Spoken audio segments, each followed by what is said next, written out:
بسم الله الرحمن الرحيم. أعوذ بالله من الشيطان الرجيم.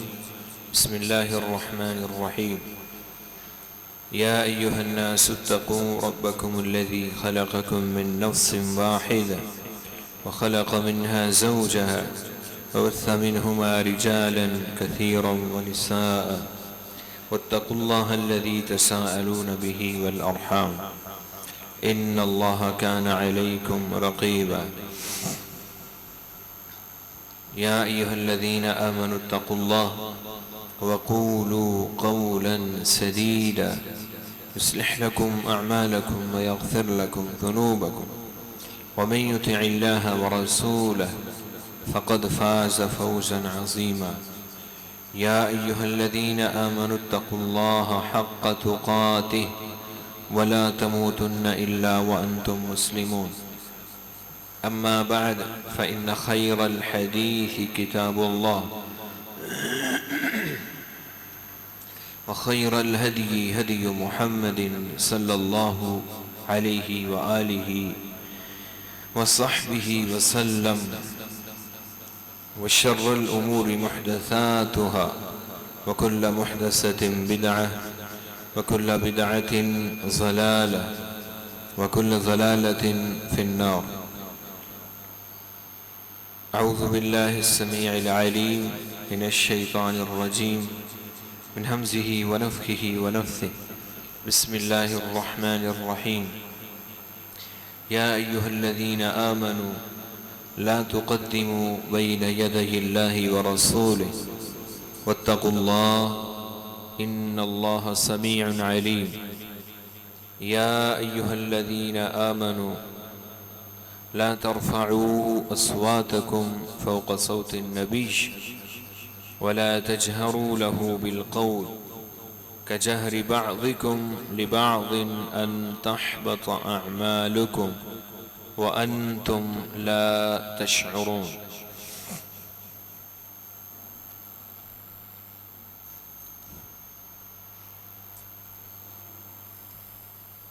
اللہ رب العالمین نے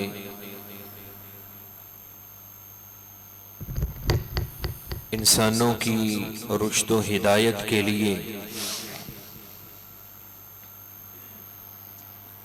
کم و بیش 1,24,000 پیغمبروں کو دنیا کے اندر مبعوث کیا.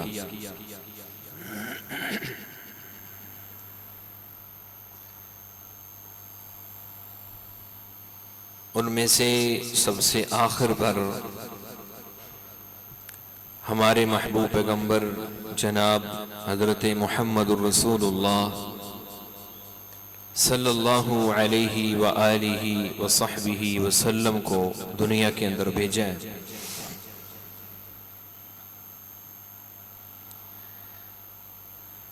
اور دنیا والوں کو یہ سبق دیا، دنیا والوں کو یہ حکم دیا،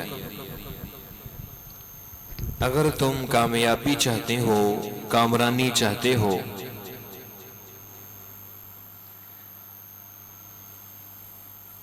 میرے محبوب پیغمبر صلی اللہ علیہ وسلم کے اوپر ایمان لے آؤ اور ان کی اتباع کرو. اور ان کی اتباع کو اللہ تعالیٰ نے اپنی اتباع کہا ہے. یا ایہا الذین آمنوا اطیعوا اللہ و اطیعوا الرسول ولا تبطلوا اعمالکم. تم اگر چاہتے ہو کہ تمہارے اعمال اللہ کے ہاں مقبول ہوں تو پھر اللہ کی اطاعت کرو، اس کے رسول کی اطاعت کرو. اور اللہ رب العزت نے اپنی محبت کو محبوب پیغمبر صلی اللہ علیہ وسلم کی اطاعت کے ساتھ مشروط کر دی. فرمایا پیغمبر ان کو کہہ دو، قل ان کنتم تحبون اللہ، اگر تم چاہتے ہو کہ تم اللہ کے محبوب بن جاؤ، تم اللہ سے محبت کرنے لگو، اگر تم اللہ سے پیار کرتے ہو فاتبعونی، تو پھر میری پیروی کرو.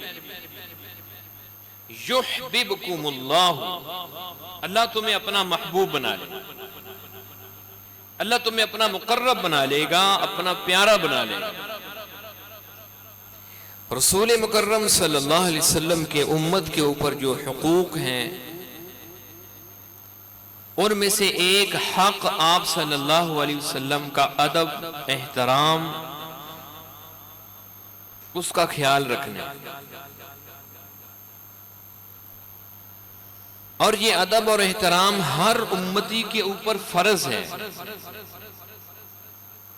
کائنات کا بدترین کافر ہے جس کے دل کے اندر رسول مکرم صلی اللہ علیہ وسلم کا ادب اور احترام نہیں. آپ کا احترام، آپ کی بات کا احترام امت کے ہر مسلمان کے اوپر فرض ہے. میں اور آپ کی کیا حیثیت ہے؟ نبی صلی اللہ علیہ وسلم تشریف فرمائے ہیں، ابو بکر و عمر بھی بیٹھے ہیں.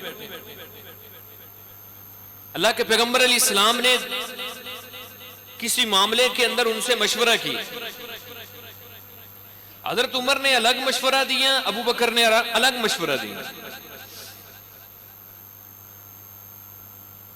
دونوں کے درمیان تکرار ہو گئی.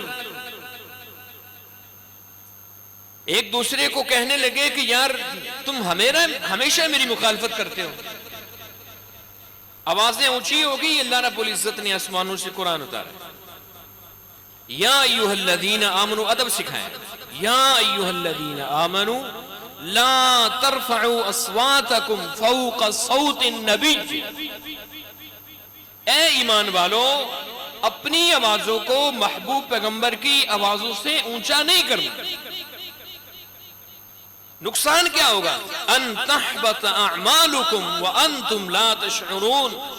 تمہاری زندگی کے سارے اعمال ختم ہو جائیں گے اور تمہیں پتہ ہی نہیں چلے گا. یہ تو ہے آپ کی زندگی کے اندر آپ کا ادب، آپ کا احترام، اس کا اللہ رب العزت نے حکم دیا. آپ صلی اللہ علیہ وسلم جب اس دنیا سے چلے گئے، آپ کے جانے کے بعد والوں کو بھی اللہ رب العزت نے مخاطب کی. وہ کیسے مخاطب کیے؟ یا ایھا الذین آمنوا اطیعوا اللہ واطیعوا الرسول. فرمایا اللہ کی بات کا احترام، اللہ کے رسول کی بات کا احترام.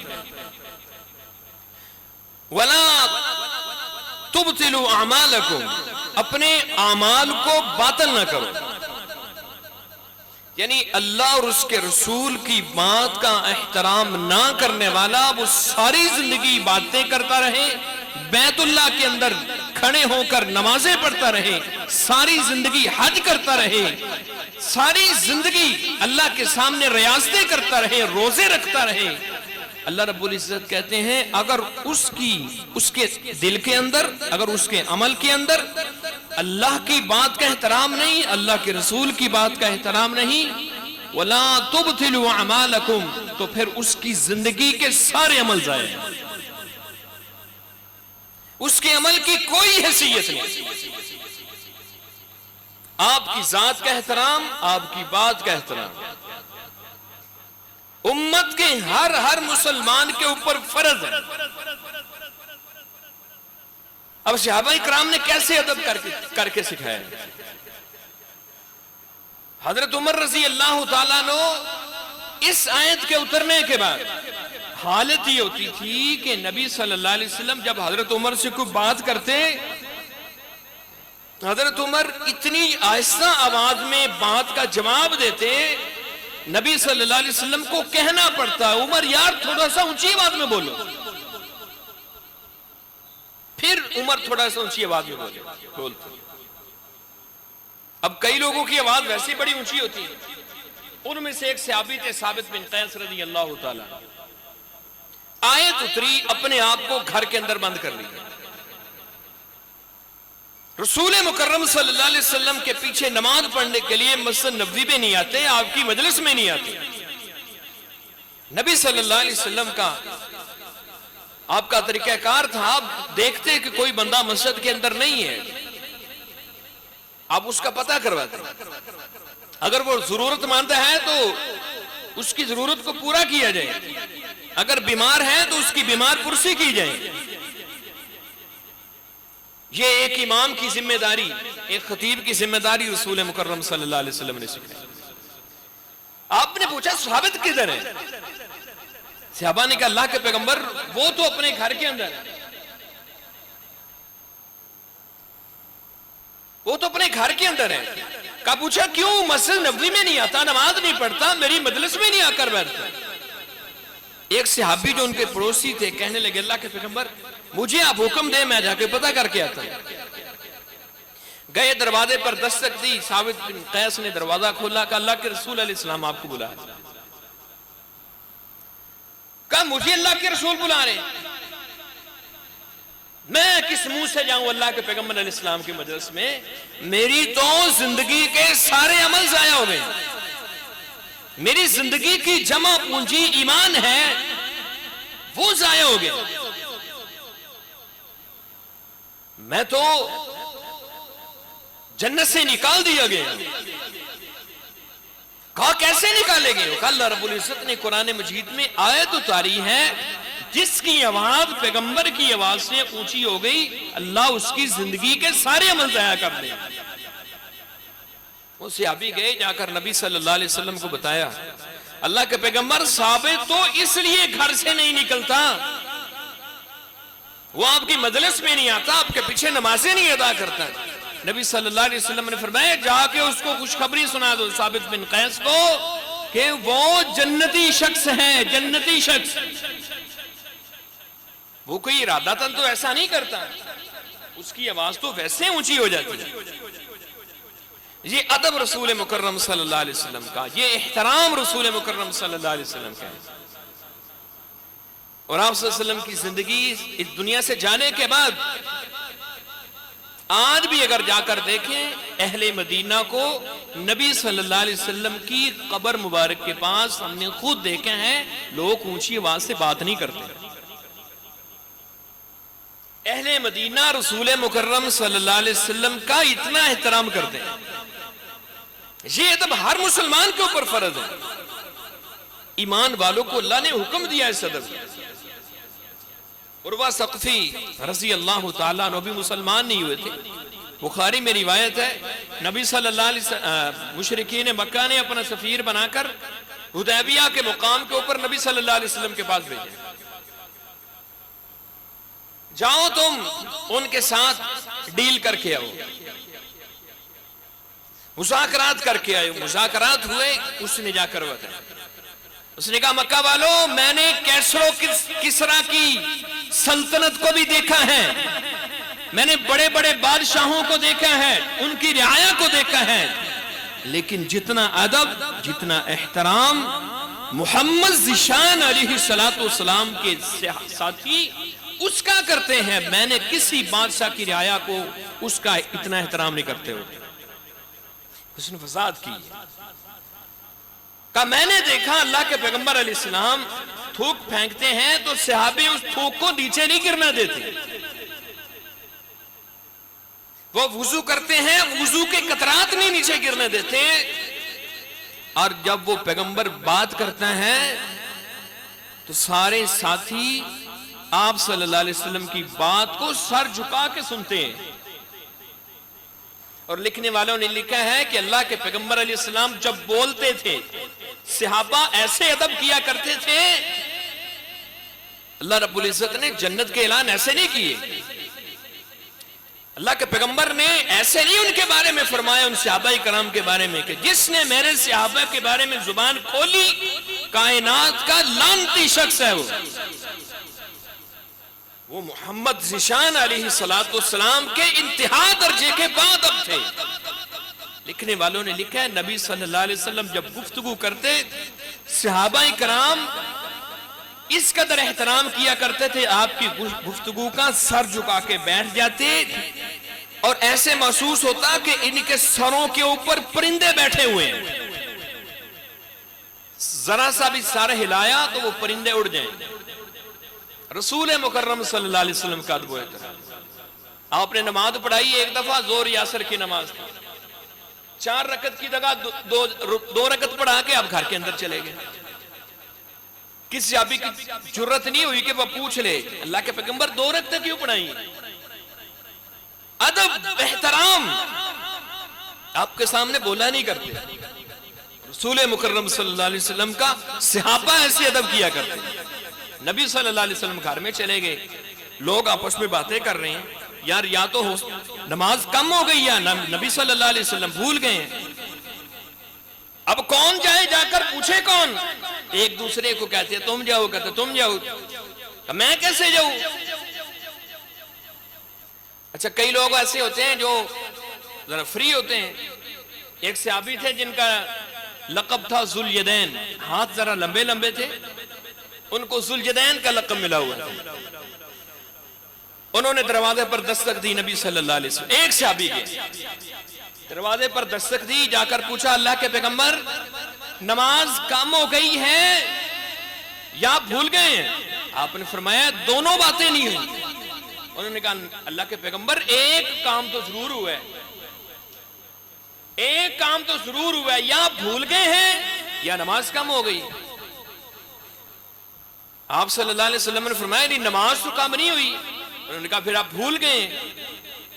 مسجد نبوی میں جا کر تصدیق کی, صحابہ کرام نے بتایا اللہ کے پیغمبر ایسا ہی ہوا ہے. پھر آپ نے 2 رکعت اور نماز پڑھائی, نماز کو مکمل کی. بات کرنے کا مقصد یہ ہے رسول مکرم صلی اللہ علیہ وسلم کا ادب صحابہ کے نزدیک یہ.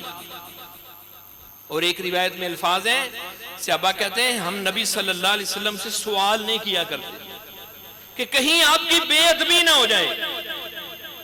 ہم انتظار کرتے باہر سے کوئی دیہاتی شخص آئے نبی صلی اللہ علیہ وسلم کے پاس, وہ آ کر کوئی سوال کرے اللہ کے پیغمبر علیہ السلام سے, اور ہمیں بھی اس مسئلے کا علم ہو جائے.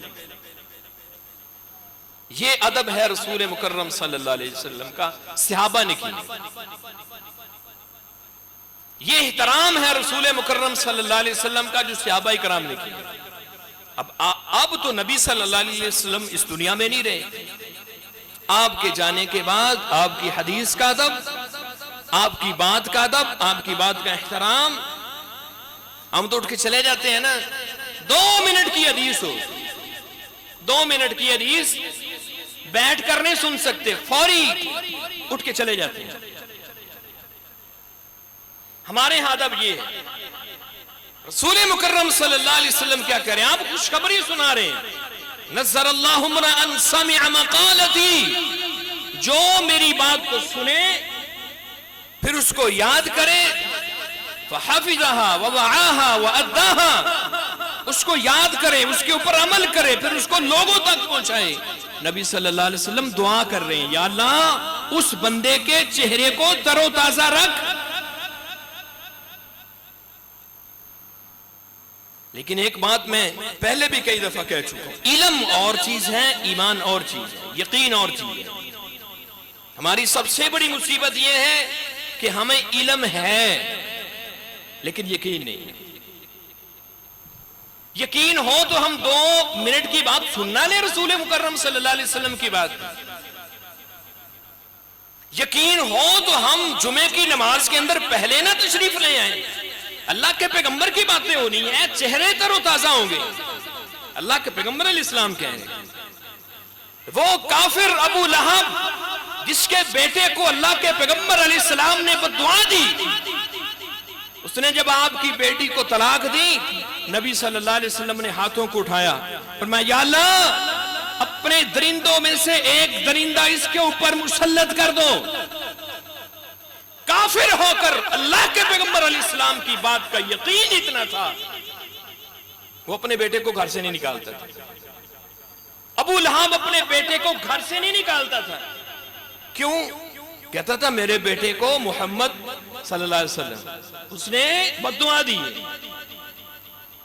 ایک رات قافلے کے اندر تھا, رات کا وقت ہے, اس نے قافلے والوں کو کہا قافلے والوں سنو, میرے بیٹے کو محمد نے بددعا دی ہوئی ہے, آج رات ہم جنگل بیابان کے اندر ہمارا پڑاؤ ہے, تم ایسا کرو اپنے سارے سامان کو جمع کرو. وہ سامان درمیان میں رکھو، اس کے اوپر میرا بیٹا سوئے گا، آس پاس سارے کافرے والے لوگ سوئے گا۔ کیوں؟ کہتا میرے بیٹے کو محمد نے بد دعا دی۔ کافر کہہ رہے ہیں کافر، مسلمان کہتے ہیں ہاں جی گل تے ٹھیک ہے تہاڈی، لیکن ان کی کری ہے۔ مسلمان کہتے ہیں بات تو ٹھیک ہے، کیا کریں؟ برادری نہیں مانتی، رشتہ دار نہیں مانتے، ماں باپ نہیں مانتے، فلاں نہیں مانتا، فلاں نہیں مانتا۔ ادھر ایک صحابی کی انگوٹھی نبی صلی اللہ علیہ وسلم نے اتار کر پھینکی ہے، سونے کی انگوٹھی، فرمایا مردوں کے اوپر سونا حرام ہے، حرام۔ نبی صلی اللہ علیہ وسلم اٹھ کے چلے گئے، لوگوں نے کہا اٹھا لو انگوٹھی، قیمتی چیز ہے، سونا قیمتی چیز ہے، تمہارے اوپر حرام ہے، تمہاری بیٹی، تمہاری بہو، تمہاری بیوی، تمہاری ماں، تمہاری گھر کی عورتیں، ان کے اوپر تو حرام نہیں ہے، ان کو جا کر دے دینا، پہن لیں۔ جواب سنیے، ہمارے جیسا ہوتا تو لاکھوں بہانے بنا لیتا۔ جواب سنیے صحابی رسول کا، یہ ہوتا ہے حدیث رسول کا ادب۔ یہاں ناموں کی جنگ نہیں ہے، ناموں کی جنگ نہیں ہے، یہاں تو ادب کی بات ہے۔ کہا اٹھا لو انگوٹھی، گھر میں کسی کو دے دینا، کسی عورت کو دے دینا۔ کہا جس چیز کو نبی صلی اللہ علیہ وسلم نے مجھ سے دور کر دیا، میں اس چیز کی طرف دیکھنا بھی گوارا نہیں، سونے کی انگوٹھی پھینک دی۔ یہ ادب ہے رسول مکرم صلی اللہ علیہ وسلم۔ وہ کافر کیا کہہ رہے ہیں؟ میرے بیٹے کو محمد نے بد دعا دی ہوئی، اونچی جگہ پر سناؤ۔ قافلے والے آس پاس میں، رات کو ایک شیر آیا،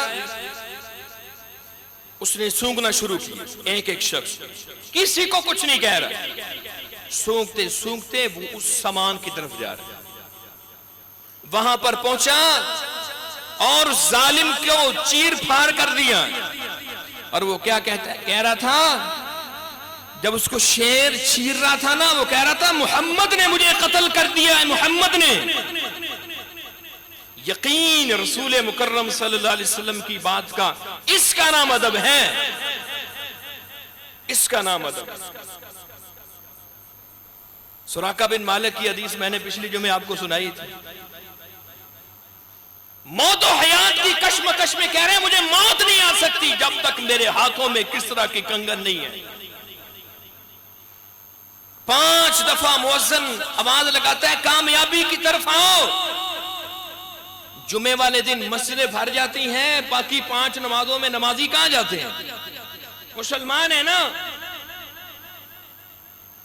مسلمان ہیں، 5 وقت کہاں جاتے ہیں؟ رسول مکرم صلی اللہ علیہ وسلم نے وحی والی زبان سے اعلان کیا ہے۔ آپ نے صحابہ اکرام سے پوچھا میرے صحابہ، کسی شخص کے گھر کے سامنے سے اگر ایک نہر گزرتی ہو اور اس میں 5 دفعہ غسل کرے، اس کے جسم کے اوپر کوئی میل کچیل رہے گی؟ صحابہ نے کہا اللہ کے پیغمبر اس کے جسم کے اوپر میل کچیل کیسے رہ سکتے؟ آپ نے فرمایا ایسے ہی جو شخص 5 نمازیں ادا کرتا ہے، 5 نمازیں، اس کے نامہ اعمال کے گناہ بھی اللہ تعالیٰ اسی طرح ختم کر دے۔ ایک درخت کو نبی صلی اللہ علیہ وسلم نے جھاڑا، جھنجھوڑا، خزاں کے موسم نے اس کے پتے خشک ہو چکے تھے، اللہ کے پیغمبر علیہ السلام نے اس درخت کو جھنجھوڑا، پتے نیچے گرے۔ آپ نے فرمایا جو نماز ادا کرتا ہے نمازی شخص، اس کی زندگی سے گناہ بھی اسی طرح جھڑ جاتے ہیں۔ علم ہے سب کو، مجھے بھی علم ہے، آپ کو بھی علم ہے، ہم سب کو علم ہے نماز جماعت کے ساتھ فرض ہے، جماعت کے ساتھ۔ نبی صلی اللہ علیہ وسلم کی یہ حدیث میں نے کئی دفعہ پہلے بھی سنائے ہوں، علم ہے۔ نبی صلی اللہ علیہ وسلم فرماتے ہیں اللہ رب العزت نے حدیث قدسی کے اندر فرمایا یا ابن آدم، اے آدم کے بیٹے میری عبادت کے لیے وقت نکالو، تیرے ہاتھوں کو رزق سے بھر دوں گا، تیرے دل کو غنی کر دوں گا۔ اگر تم نے ایسا نہ کیا تیرے ہاتھوں کو مشغول کر دوں گا. صبح سے لے کر شام تک گھر کے 10 بیٹے افراد ہیں کام کرنے والے, 11 افراد ہیں, 7 ہیں, 9 ہیں, 8 ہیں, گھر کے سارے افراد مل کے کام کر رہے ہیں, پوری نہیں پڑتی, خرچے ہی پورے نہیں ہوتے. کی کریں, کیوں نہیں پورے ہوتے؟ نبی صلی اللہ علیہ وسلم نے وحی والی زبان سے اعلان کیا ہے. اللہ رب العزت فرماتے ہیں جو میری عبادت کے لیے وقت نہیں نکالتا, اللہ فرماتے ہیں 2 عذاب مسلط کرتا ہوں, 2 عذاب. علم ہے, یقین نہیں. اس یقین کا نام احترام ہے, اس یقین کا نام احترام ہے.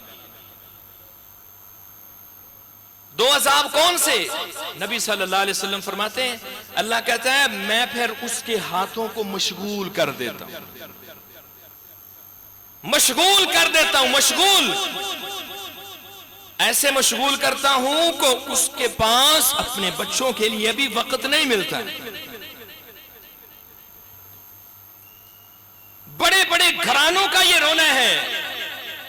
کہتے ہیں جی ہمارے جو گھر کے سربراہ ہیں نا, صبح سے لے کر شام تک کام کرتے ہیں, ان کے پاس اتنا وقت نہیں ہے کہ 2 منٹ اپنے بچوں کے پاس بیٹھ کر ان کے دکھڑے سنیں, اپنی بیوی کے ساتھ بیٹھ کر اس کے ساتھ مشورہ ہی کر لیں کسی بات کے اندر.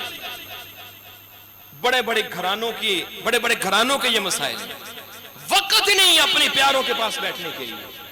وجہ کیا ہے؟ وجہ یہی ہے, اللہ کہتے ہیں میری عبادت کے لیے وقت نہ نکالنا کو پھر مشغول کر دوں. تمہیں اتنا وقت بھی نہیں ملے گا کہ تم اپنے پیاروں کے پاس چند منٹ بیٹھ لیں. دوسرا عذاب نبی صلی اللہ علیہ وسلم نے وحی والی زبان سے اعلان کیے. نبی صلی اللہ علیہ وسلم فرماتے ہیں اللہ فرماتا ہے پھر میں اس کے دل کو فقیر کر دیتا ہوں. فقر دل کے اندر بیٹھ جاتا ہے. لاکھوں کمانے والا, ساری زندگی محنت کرتا ہے, گھر کے سارے فرد مل کے کما رہے ہیں, پھر بھی دل کے اندر فقر ہے. کہتے ضرورتیں پوری نہیں ہوتی, ضرورتیں پوری نہیں. پوچھ کر دیکھ لیں حال کیا ہے.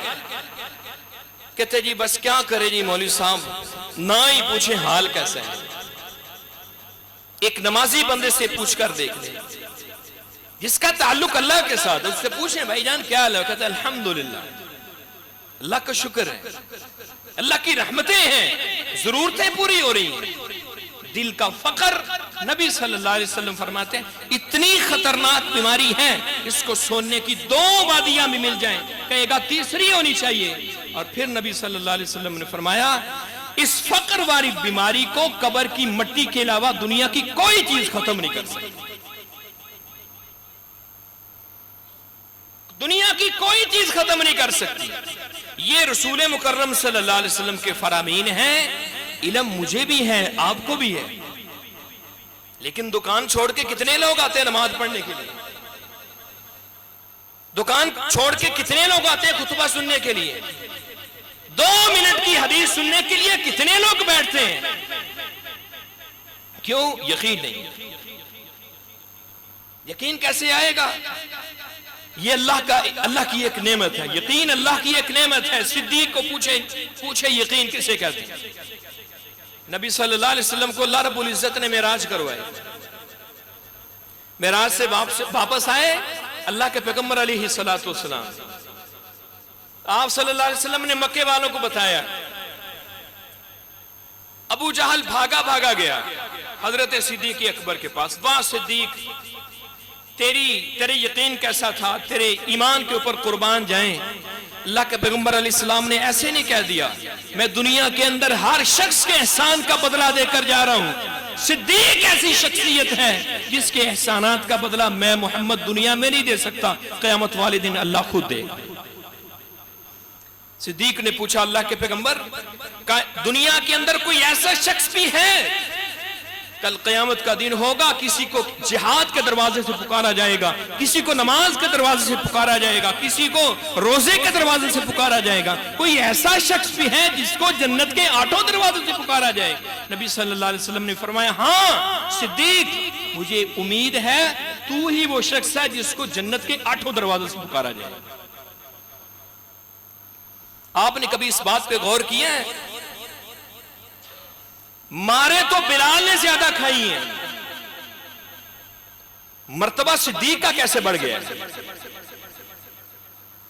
تپتے کوئلوں کے اوپر بلال لیٹا ہے، گرم پتھر بلال کی کمر کے اوپر رکھے گئے ہیں، صدیق کا مرتبہ کیسے بڑھ گیا؟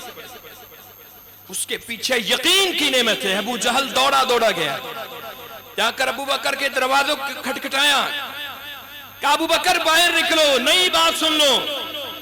کوئی شخص اگر کہے کہ میں ایک رات کے اندر مسجد حرام سے مسجد اقصی تک گیا ہوں، پھر وہاں سے ساتوں آسمانوں کی سیر کی ہے، جنت دیکھی ہے، جہنم دیکھی ہے، اللہ کے ساتھ باتیں کی ہیں، کیا یہ بات ماننے میں آتی ہے؟ کہ یہ بات ماننے میں تو نہیں آتی، پہلے یقین دلوائے۔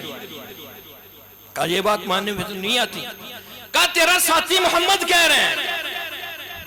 ایک لمحہ بھی انتظار نہیں کیا کہ اگر یہ بات محمد ذیشان علیہ السلام نے کہی ہے، دنیا کا کوئی بھی شخص کہے اس کی بات سچی نہیں ہو سکتی۔ اگر یہی بات محمد ذیشان علیہ السلام کہیں، پھر اس بات کے اندر شک کی کوئی یقین ہے۔ یقین کی وجہ سے اللہ نے یہ انعام دیا ہے۔ زمین کے اوپر ایک دفعہ ایسا بھی ہوا ہے، صدیق کا مرتبہ کیسے بڑھا ہے؟ اللہ نے یقین کی قدر کیسے کی ہے، ایمان کی قدر کیسے کی ہے؟ یہودیوں کے ایک راہب کو تھپڑ مار دیا حضرت صدیق اکبر نے، وہ اللہ کی شان میں گستاخیاں کر رہا تھا، کہنے لگا محمد کا رب نعوذ باللہ غریب ہو گیا ہے، کبھی ان سے صدقے مانگتا ہے، کبھی خیرات مانگتا ہے، کبھی کیا چیز مانگتا ہے۔ صدیق سے رہا نہ گیا، یہودیوں کا مجمع تھا، آگے بڑھ کر کھینچ کے تھپڑ رسید کیا۔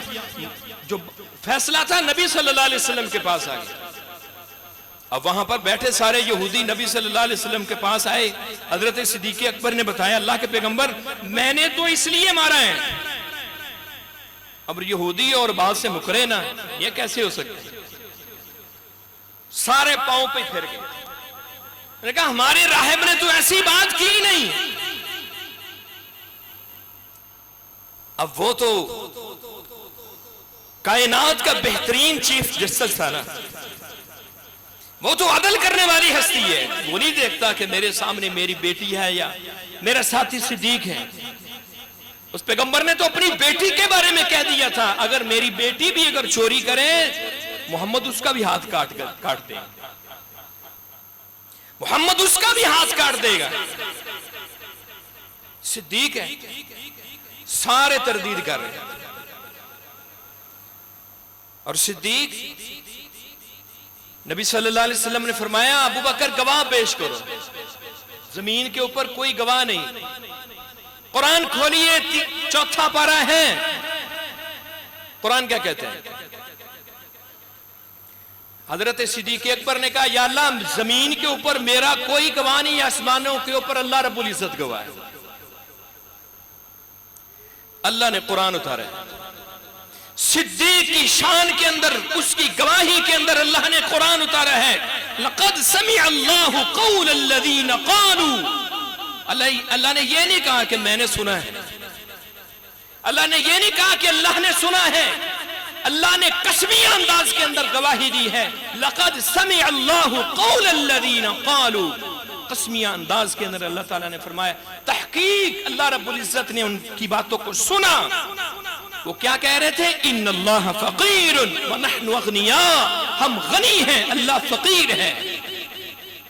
اور پھر اللہ رب العزت نے صرف اتنی بات نہیں کی، اللہ نے ان کی زندگیوں کے سارے کرتوت، ان کی سارے نسلوں کے کرتوت کھول کے سامنے رکھ دیا۔ کہ اللہ کے نبی صلی اللہ علیہ وسلم کو کہا اللہ کے پیغمبر کہ صرف باتوں سے نہیں پھرنے والے، یہ تو انبیاء کے بھی قاتل ہیں جن کی باتوں پہ آپ یقین کیے بیٹھے۔ صدیق کو مرتبہ کیوں ملا ہے؟ پیچھے یقین تھی، یقین تھا، یقین۔ گھر کا سارا مال لا کر ڈھیر کر دینا یہ کوئی آسان ہے؟ ہم سے تو 10 روپے نہیں نکلتے، ہم سے تو 100 روپے نکالنا مشکل ہو جاتا ہے۔ اس نے سارا گھر کا سامان لا کر ڈھیر کر دیا ہے۔ پیچھے یقین تھی. ایک صحابی پاس بھی کچھ نہیں, ان کے پاس تو گھر کا سامان تھا, اس کے پاس بھی کچھ نہیں ہے. یقین اس کو کہتے ہیں, یقین اس کو کہتے ہیں. آپ بھی کہتے ہیں مجھے ہمیں یقین ہے, میں بھی کہتا ہوں ہمیں یقین ہے. ہمارے سارے دعوے باطل ہیں. کب تک؟ جب تک ہم اللہ کے رسول علیہ السلام کی ہر بات کے سامنے اپنے امام کو لے آئیں گے, اپنی قوم کو, اپنے قبیلے کو, اپنے والدین کو, اپنے بہنوں کو, اپنے بھائیوں کو, ہر چیز کو سامنے لے کر آئیں گے, محبوب پیغمبر کی بات کو پیچھے کر دیں. نوجوان کو کیا یقین نہیں ہے کہ اس داڑھی کے ساتھ انسان خوبصورت لگتا ہے؟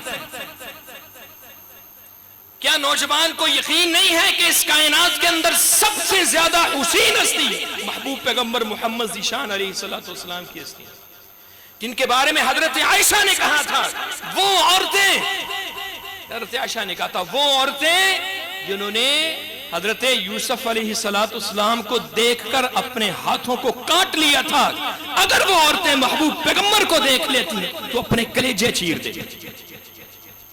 حسن ہے حسن. محبوب پیغمبر کا چہرہ کیسا ہے حسین؟ یہ احترام ہے. روزانہ ان مبارک بالوں کو اتار کر گندی نالی کے اندر بہا دیتا ہے نوجوان. یہ احترام ہے, یہ اسلام ہے, یہ یقین ہے. کس منہ سے کہتے ہو مسلمان, کس منہ سے کہتے ہو ایمان والے, کس منہ سے خوشیاں مناتے ہو؟ اپنے اندر یہ یقین پیدا کیجئے, اس کا نام احترام ہے. محبوب پیغمبر کی بات کا احترام اس کا نام ہے. وہ اپنی ہر بات کو پیچھے کر دیتے تھے, نبی صلی اللہ علیہ وسلم کو آگے لے کر آتے تھے. ایک صحابی نابینا ہے, بات ذرا توجہ کے ساتھ سنیں گے, آخری بات. نابینا صحابی, بیوی نے نبی صلی اللہ علیہ وسلم کی شان کے اندر گستاخی کر دی. نابینا صحابی, نابینا, بیوی نے محبوب پیغمبر کی شان میں گستاخی کر دی.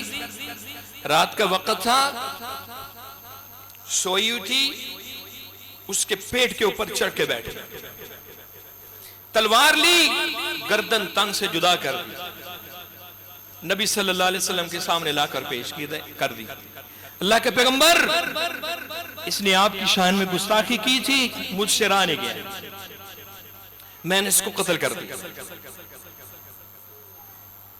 یہ صحابہ کرام تھے. ابو بکر کا بیٹا عبد الرحمن مسلمان ہونے کے بعد, غزوہ بدر کے بعد مسلمان ہوئے تھے. مسلمان ہونے کے بعد نا ایک دفعہ حضرت صدیق اکبر کے سامنے بیٹھے ہوئے, کہا بابا بدر کی لڑائی کے اندر کئی دفعہ آپ میرے سامنے آئے, میں نے آپ کو صرف اس لیے معاف کر دیا تھا کہ آپ میرے باپ ہیں. کہا بیٹا سن لو, اگر تم ایک دفعہ بھی مجھے پتا چل جاتا تم میرے سامنے آئے ہو, میں ایک دفعہ تمہیں دیکھ لیتا, میں تیری گردن تن سے صرف اس لیے جدا کر دیتا کہ تو محمد ذیشان علیہ السلام کا دشمن, میرا تیرے ساتھ کوئی تعلق نہیں. عمر نے کیا فیصلہ کیا تھا بدر والوں کے لیے؟ نبی صلی اللہ علیہ وسلم نے مشورہ مانگا کہ اللہ کے پیغمبر میرے رشتہ داروں کو میرے حوالے کرو, جن کے رشتہ دار دوسرے جن کے رشتہ دار ہیں ان کے حوالے کرو, اور ان کو کہو ان کی گردنیں تن سے جدا کر دیں, ان کا ہمارے ساتھ کوئی تعلق نہیں. ہماری ساری وفائیں, ساری محبتیں, ساری قربتیں, سارے پیار, ساری عزتیں محمد ذیشان علیہ السلام کے بعد. ہمارا اور ان کا فرق یہ ہے, ذلت, رسوائی, دن رات کا رونا, غربتوں کے رونے, گھروں کے جھگڑے, وجوہات کیا ہیں؟ وجوہات صرف یہ ہیں, ہم سب کو آگے لے آتے ہیں, سب سے پیچھے محمد ذیشان علیہ السلام کی بات کو کر دیتے ہیں. ان کا فرق یہ تھا, وہ سب کو پیچھے کر دیتے تھے, سب سے پہلے محمد ذیشان علیہ السلام کی بات, سب سے پہلے. ان مسائل پر غور کرنے کی ضرورت ہے. یہ آپ صلی اللہ علیہ وسلم کا ادب و احترام ہے. ابھی ہمارا موضوع ختم نہیں ہوا, اسی حوالے سے ہم اگلے جمعہ کے اندر گفتگو کریں گے۔ وآخر دعوانا ان الحمد للہ رب العالمین۔